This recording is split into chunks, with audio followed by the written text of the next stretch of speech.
राहून गेला, ज्याचं नाव होतं चक्रवर्ती अशोक सम्राट. अशोक सम्राटाच्या नंतर इसवी सन पूर्व संपलं आणि इसवी सन सुरू झालं. शके 100 मध्ये शक संवत्सर सुरू झालं. आपलं जे हिंदू धर्माचं पंचांग असतं ना त्याच्यावर शक्य असतं. 100 मध्ये शक संवत्सर सुरू झालं. 320 साली या भारत देशामध्ये उज्जैनचा राजा भर्तृहरी आणि त्याचा लहाना भाऊ विक्रमादित्य भारताच्या गादीवरती बसला. 455 साली या भारत देशामध्ये स्कंदगुप्त नावाचा राजा झाला.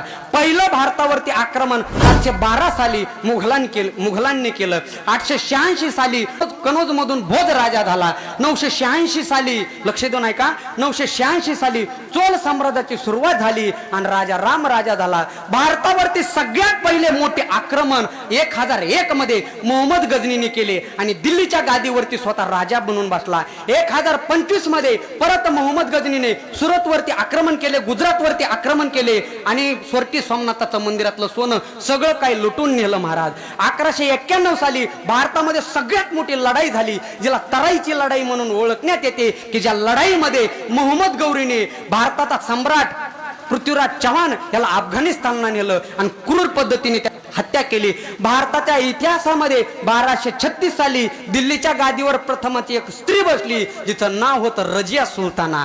1290 साली या भारत देशामध्ये जलालुद्दीन खिलजीने खिलजी वंशाची स्थापना केली. 1296 साली या जलालुद्दीन खिलजीच्या सख्या भावाच्या मुलाने त्याचा खून केला आणि आपल्या सख्या चुलत बहिणी बरोबर विवाह केला. त्याचं नाव होतं अल्लाउद्दीन खिलजी आणि याच नालायकापासून मुसलमान समाजामध्ये भावकीच्या मुलीबरोबर विवाह करण्याची प्रथा सुरू झाली.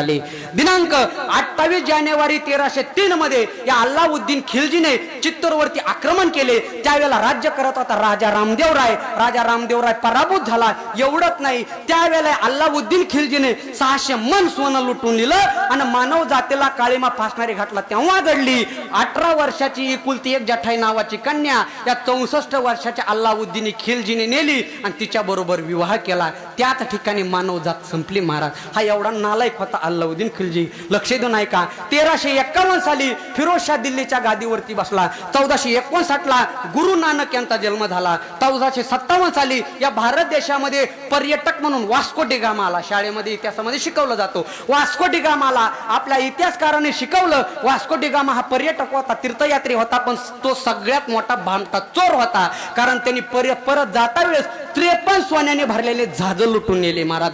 1526 साली या भारत देशामध्ये बाबरने पहिला हमला केला आणि दिल्लीच्या गादीवरती स्वतः बसला. हाच नालायक बाबर 1528 साली अयोध्येला गेला. राम मंदिरामध्ये त्याने नमाज पाडला म्हणून त्याच्या नावाने बाबरी मस्जिद तयार झाली. 1530 साली बाबर मेला. बाबरचा मुलगा हुमायून राजा झाला. 1556 साली हुमायून मेला. हुमायूनचा मुलगा अकबर राजा झाला. 1576 साली अकबर आणि राणा प्रताप यांच्यामध्ये घनघोर युद्ध झाले. दुर्दैवाने त्यावेळेला राणा प्रतापचा पराभव झाला. तरी सुद्धा हिंदू धर्माचं रक्षण व्हावं म्हणून राणा वनामध्ये पालापाचोळा खाऊन एक सैन्य गोळा करू लागला आणि 15व्या शतकाच्या शेवटी महाराष्ट्रामध्ये काहीतरी चांगलं घडलं. आता लक्ष देऊ नाही का, 15व्या शतकाच्या शेवटी दिनांक 12 जानेवारी 1598 साली याच भारत देशामध्ये महाराष्ट्र भूमीमध्ये लखोजी जाधव यांच्या पोटी एक कन्या रत्न जन्माला आलं, ज्यांचं नाव होतं जिजाऊ आईसाहेब. 1599 साली ईस्ट इंडिया कंपनीची स्थापना झाली. 1527 साली जहागीर मेला. जहागीरचा मुलगा शहाजा राजा झाला, ज्याने आग्र्याचं तेजो महालय भगवान शंकराचं मंदिर फोडलं. तिथं आपली 8 नंबरची बायको असणारी मुमताज तिची कबर बांधली आणि तिच्या कबरीवरती ते ताजमहल नावाचं थडगं बांधून ठेवलं आणि तो दिवस महाराष्ट्रामध्ये उजाडला महाराज. दिनांक 19 फेब्रुवारी 1630 साली याच महाराष्ट्राच्या भूमीमध्ये पुणे जिल्ह्यामध्ये शिवनेरी किल्ल्यावरती हिंदू हृदय संस्थापक स्वराज्य संस्थापक छत्रपती शिवाजी महाराज यांचा जन्म झाला. दिनांक 19 फेब्रुवारी 1630 साली. 1630 ला छत्रपती शिवाजी महाराजांचा जन्म झाला. वयाच्या अवघ्या 15-16व्या वर्षी म्हणजे 1646 साली छत्रपती शिवाजी महाराजांनी पहिला किल्ला जिंकला, ज्याचं नाव आहे तोरणा किल्ला. 1659 ला अफजल खानाचा कोथळा बाहेर काढला. 1663 ला शाहिस्ते खानाची बोटं कापली. 1670 ला तानाजी मालुसरे गेले. 1673 ला प्रतापराव गुजर पाटील गेले आणि महाराष्ट्राच्या इतिहासामध्ये सोन्याचा दिवस उजाडला. दिनांक 6 जून 1674 साली महाराष्ट्र भूमीमध्ये 32 मन सोन्याचं सिंहासन निर्माण झालं आणि त्या सिंहासनावरती छत्रपती शिवाजी महाराज बसले. महाराष्ट्राला नवीन नाव दिलं स्वराज्य. 1680 साली छत्रपती शिवाजी महाराज गेले, संभाजीराजे त्यांच्या गादीवरती बसले. 1689 साली संभाजीराजे गेले आणि सगळी महाराष्ट्राची सत्ता पेशवाईकडे आली. 1705 साली इंग्रज भारतामध्ये व्यापार करण्यासाठी आले. दिनांक 20 फेब्रुवारी 1707 साली औरंगाबाद या ठिकाणी औरंगजेब मेला. 1700 ते 1800 या 100 वर्षामध्ये इंग्रजांनी व्यापाराच्या दृष्टीने आपल्या भारत देशावरती कब्जा केला आणि स्वतःची सत्ता स्थापन केली. आता लक्ष देऊ नये का, 1827 साली स्वातंत्र्याचा पहिला उठाव झाला. 1882 साली वंदे मातरम गीत आलं. 1886 साली काँग्रेसची स्थापना झाली. 1902 साली स्वामी विवेकानंद गेले. 1920 साली लोकमान्य टिळक गेले. 1926 साली हिंदू हृदय सम्राट बाळासाहेब ठाकरे यांचा जन्म झाला. 1930 साली गांधी घराण्याकडे काँग्रेसची सत्ता आली. 1942 साली वर्ध्यातून चले जाऊचा उठाव चालू झाला. 1942 अनेक जवान शहीद झाले, त्याच्यामध्ये राजगुरू भगतसिंग, सुखदेव अशा अनेक जवानाची यादी आहे महाराज. आणि अखेर शेवटी 15 ऑगस्ट 1947 साली आपला भारत देश पुन्हा एकदा स्वातंत्र्य झाला. 1947 ला लक्ष देऊ नये का, 1947 ला माननीय भारतरत्न डॉक्टर बाबासाहेब आंबेडकर यांच्या अध्यक्षतेखाली मसुदा समितीची स्थापना झाली. 1949 साली आपली राज्यघटना लिहिण्यात आली. 1950 साली ती अंमलामध्ये आली. 1952 साली पहिली लोकसभेची निवडणूक झाली आणि त्यावेळेला देशाचे पंतप्रधान झाले पंडित जवाहरलाल नेहरू, सगळ्यांना माहिती. 1962 साली चीन भारत युद्ध झालं. चीनने अनेक प्रदेश जिंकून नेला.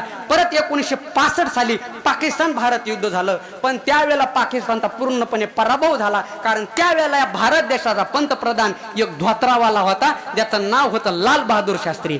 1966 साली लाल बहादूर शास्त्री गेले. हिंदू हृदय सम्राट बाळासाहेब ठाकरे, धर्मवीर आनंद दिघे आणि दादासाहेब कोंटे या सगळ्याच्या एकत्रित करण्याने शिवसेनेची स्थापना 1966 साली झाली.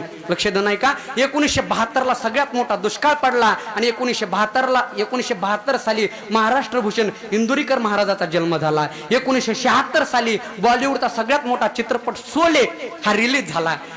शोले चित्रपट 1976 ला रिलीज झाला. 1980 साली बीजेपीची स्थापना झाली. 1983 साली कपिल देवाने वर्ल्ड कप जिंकला. 1989 साली 18 वर्षाच्या मुलाला राजीव गांधीने मतदानाचा हक्क दिला. 1991 साली राजीव गांधी गेले मी जन्माला आलो, म्हणजे माझा 51वा जन्म.